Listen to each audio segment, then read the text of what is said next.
Welcome, Your Excellencies.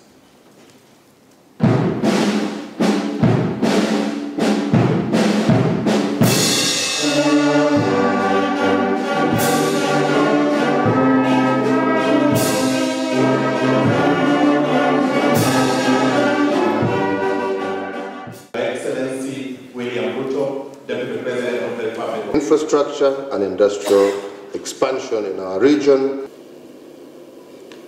Now on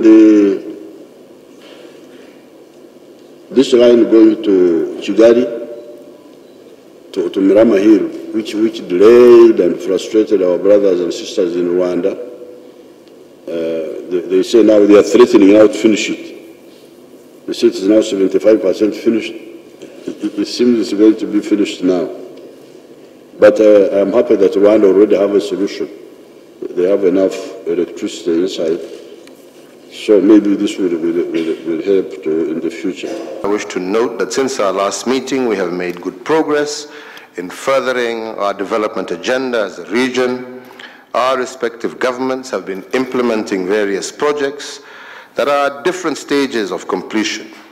I would like to reaffirm my resolve to work with each one of you to ensure our dream of a globally competitive East Africa is realized for posterity. Once again, I take this opportunity to thank you all. God bless you, and God bless East Africa. Thank you very much.